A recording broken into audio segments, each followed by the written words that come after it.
So I've mentioned this before in some of my previous videos, but I haven't gone into too much information about it yet because at the moment, this is the future, shall we say, of Doncaster's airport is still pretty much in the air.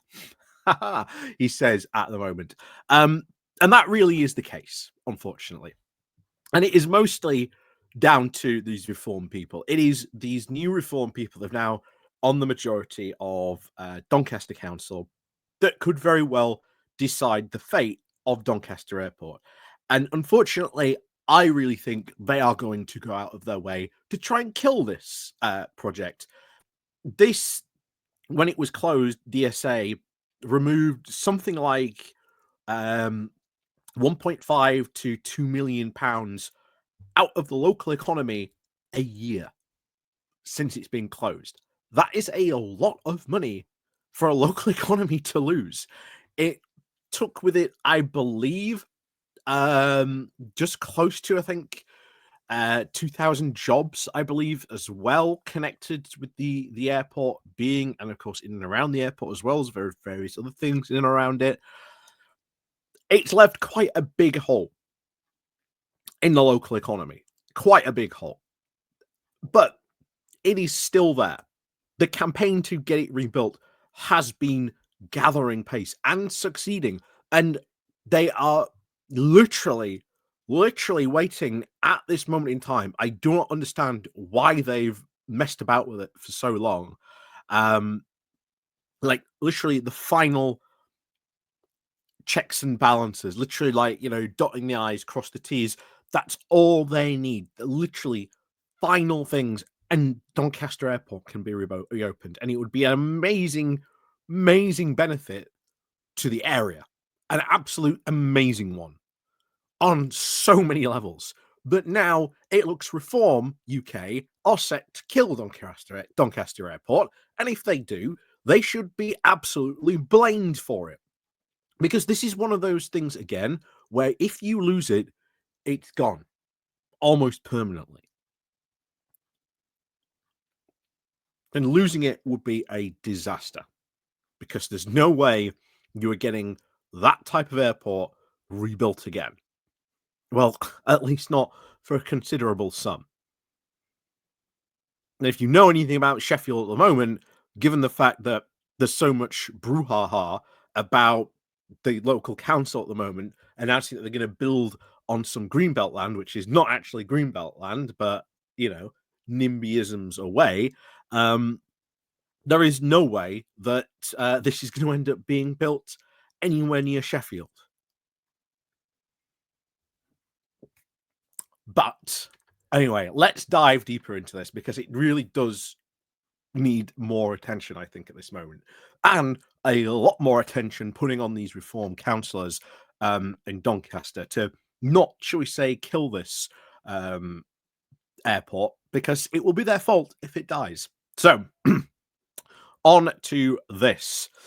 So but however, before we do that, though, please do remember to click the like, share, and subscribe button down below. Patreon page, one off donation link called Buy Me Coffee, where you can buy me coffee, the YouTube thank you button, and of course, there's the YouTube subscription down below, aka the Pony Club, where you can join as well. So let's crack on then into this.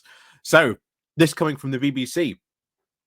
Glad that it actually made the BBC, but it does need to be, I think, in a lot more attention in a lot more people's areas in South Yorkshire. Need to sort of really get some pressure on this. So, political wrangles, reform, and the battle to reopen Doncaster's airport. On Friday, over 37 different reform councillors took their seats in the Doncaster Council chamber for the very first time. And it went just as well as we've been seeing all those other, first reform council meetings. And we've still got a couple more to cover in the coming days. So keep your eyes out for those. The new majority, of course, comes at a very pivotal time for the city, where the Labour Mayor, Ross Jones, is re-elected on a ticket of promises to reopen Doncaster Sheffield Airport. Reform came from nowhere to become the county's biggest party, yet they still do not control the council because of the city's mayoral system, and that means Joss still wields considerable power. The recent election, which saw Labour slump from 40 councils to 12, leaves, of course, a lot of questions. And this is actually a fair question, because this is something a lot of people, I think, really should be looking into. Why did people vote differently for the mayor and their councillors? Will the authority now grind to a bureaucratic halt, and will the airport actually ever open again? Reform's influence will be, of course, curtailed by the presence of the Labour mayor, who has now declined to invite the members to take part of her cabinet. She has now, of course, instead extended the hand of friendship to the party through an executive group she has set up. It will provide now opposition members with access to influence and the opportunity to shape decisions, which, again, it's sort of another chamber, but not on like the top table, shall we say. They get a bottom table where they will have some power and some influence. Reform, of course, are crying foul at this, but this is something mayors can actually do. That's how this system works. But there you go. And trust me, if this ever happened the opposite way around, a reform mayor would absolutely do this. So let's not cry foul on this, shall we, reform guys? So what this, of course, actually means in practice, of course, remains to be seen, as to whether reform and other parties will take up her invitation. Josh is currently going to need to bring both other parties on board now, to the extent, because although she can make a lot of decisions alone, there will be some which, of course, need the full council. The authority's budget, the council's corporate plan, which sets out its priorities and any decisions, of course, on the airport, which closed back in 2022, when the landowners and operators Peel Group said it was no longer viable, are now chief among them. Again, Peel Group lied about that. What is, of course, this is, of course, where things will get interesting.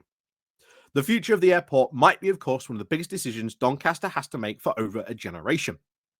It is due now to cost about £100 million of public money to reopen the airport. It was, and the biggest talking point during the election, which Reform didn't even talk about. They don't even actually have a policy on this. It was, of course, arguably the only thing that, of course, got Jones across the line, when she'd already been done now to reopen the airport, and her promises now to make it happen. It is very clear that many people in Doncaster were voting broadly for Reform as their councillors, but for the mayor, they picked the person who had already been driving the airport campaign. But the airport now becomes, quote, the big thing for Jones that got her elected, and it will also be the thing that she will be held accountable for.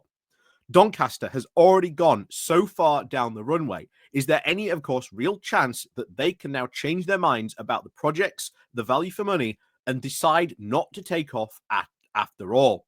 And this is where these questions all come in on this. She'll, of course, need to convince all the unconvinced Reform members, but also her Labour colleague and mayor in South Yorkshire, Oliver Coppard. And God, I wish he would just commit to this. He has flip-flopped so much on DSA. Coppard will now ultimately decide whether the money can be spent, because it will be coming from the county's devolution settlement, which his office controls. Coppard said the deal has to make sense to be signed, to be granted his sign-off. It is not, of course, just politicians that Jones needs to work on. Doncaster Council's own auditors have also serious concerns about the effective use of resources. Professional services firm Grant Thornton told the council back in November that not being able to secure outside investment at the airport would be a significant escalation if the project's risk profile and the council's financial exposure. So one of the big things that the airport really needs to get back open is the fact that it had a big runway. That big runway meant you could land big cargo planes on there. And that is what drove a lot of money for DSA. Some businesses, of course, as much as they want the airport to open, want to now make sure it is done, of course, the right way. Paul Marston's office in the Red Line Assured Security looks out now onto the empty terminal that was once RAF Finningley, a Cold War era base before its conversion into the commercial airport over 20 years ago. Hence why it has such a big runway, because it was the runway for the Vulcan bomber at the time. So big runway. His company, of course, helped train security staff and hopes to do so again if it reopens. But he says that legislation now on scanners has changed ever since the airport closed. They'll now need 3D scanners, and that training needs to happen now if locals want the jobs that could create. We do, of course, run the risk, unless it is well managed, of bringing in people in from the outside of the region, and that would, of course, be a huge travesty. We would like to see those jobs return to the local community, explains. Which, again, I agree with him on. It is a big job creator, that airport. Absolute a big job creator on this. He also said that there is now a huge lead time in opening an airport, particularly, of course, one that has been closed a while. There is lots of skills that, of course, need to be brought in. We really need to think about how to train people now, rather than, of course, bringing in people from outside of the region and taking jobs away from people in Doncaster. One person now quietly putting forward a hand up in the corner of this debate is, of course, Richard Sully from the Grantham Central for Sustainable Futures in the University of Sheffield. He once told me that there are now plenty of promises being made by politicians, but not enough questions being asked. It is hard to justify reopening an airport in a time now of a climate emergency. Oh no, not this argument, not this argument. If you reopen this airport, this means less people are now going to go, let's say, to the biggest magnet and cause of air pollution in the north. That would be Manchester Airport, because now they have other options. They have other choices. It is good to be on this. It will, again, it will add to, the climate problem, admittedly, but it will alleviate other problems elsewhere in this thing. Having airports spread around the country is a lot better for us. So, there do, of course, seem to be very few voices politically against the reopening of the airport, and you can see why. What is, of course, concerned us is that there has not been, of course, much open conversation about the downsides of the airport. I disagree with all this. I think there are, of course, strong arguments that there is not a good use of, course, public money, even with the context of reopening an airport, let alone when you factor in all the carbon emissions that we generated by the airport. And what about all the big ads, the boost to the local economy? Again, I just think this whole thing, oh, well, we can't justify a climate emergency. Anyway, Doncaster, of course, Council has established now a wholly owned subsidiary called Fly Doncaster and secured Munich Airport International as a strategic partner to support the re-establishment of the operations out over the number of years. This site would, of course, be leased from Peel. The region, of course, needs jobs that the airport could provide, but that would be, of course, be now both financially and environmentally. Well, what about the cost that would now put back into the local economy?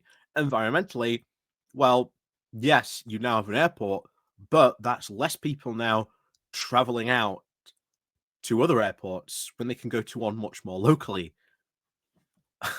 Anyway, this is, of course, a huge decision now to take for Doncaster, and the city will need to doing it at a time when perhaps the council is at its now most vulnerable.